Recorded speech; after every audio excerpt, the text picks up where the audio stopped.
Ici, c'est la salle de conférence pour le régiment. Elle a été transformée en salle aussi d'accueil pour parler du début du régiment de 1869.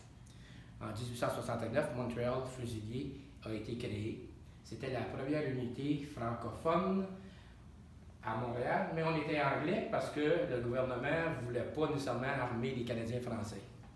Fait que le régiment a gravi les échelons graduellement jusqu'à la Première Guerre, et tout en changeant graduellement en 1932 son nom pour les Fusiliers Mont-Royal. On est parti de la guerre du Nord-Ouest contre Louis Riel. Il faut dire que l'élite francophone était ici.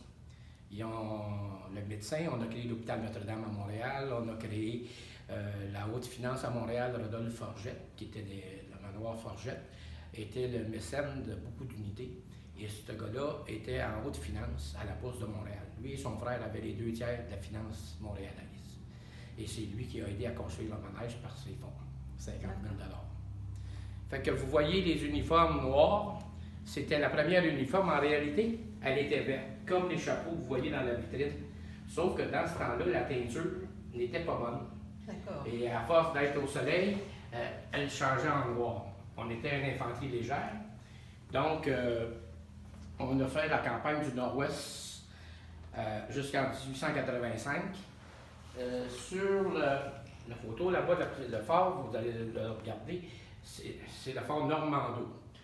Durant le temps, dans l'Ouest, des unités construisaient des forts qu'on appelait des mini-villes, des espaces dans lesquels une bâtisse ou deux était là pour permettre d'installer des réserves de personnes.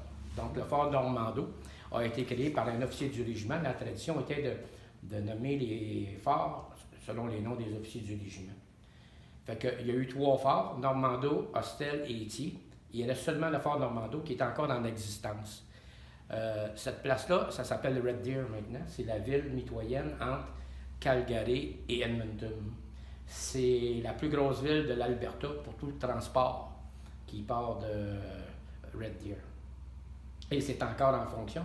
Ça sert pour un centre, un parc national de l'Alberta et un centre de réinsertion sociale pour les Métis de l'Ouest. J'ai été il y a 2 ans. Beaucoup d'espaces sont mentionnés, les carabiniers Mont-Royal du temps, qui ont marqué l'époque dans ce temps-là. Ici, vous avez toutes les coiffures que le régiment a portées et au début du siècle, qui étaient le vert et la corne. Et en 1932, on a porté la grenade que vous voyez sur nos uniformes. Et on est devenu des habits rouges, qui était la tradition britannique. Nous, c'est le rouge et le blanc cassé. Oui. Au lieu que le vin bleu, c'est le rouge et le bleu. Donc nous, c'est le blanc cassé. Parce qu'il faut croire ici, au régiment, qu'au début du siècle, en 1910, quand le régiment a créé ce manège, c'est ses propres architectes, ses propres ingénieurs qui étaient des citoyens qui ont construit ce manège-là, de style médiéval. D'accord. Ça a été ramassé avec l'argent du régiment. Et aujourd'hui, il y a un contrat qui est nulli avec la Défense qui doivent l'entretenir, le maintenir seulement pour les fusiliers Mont-Royal.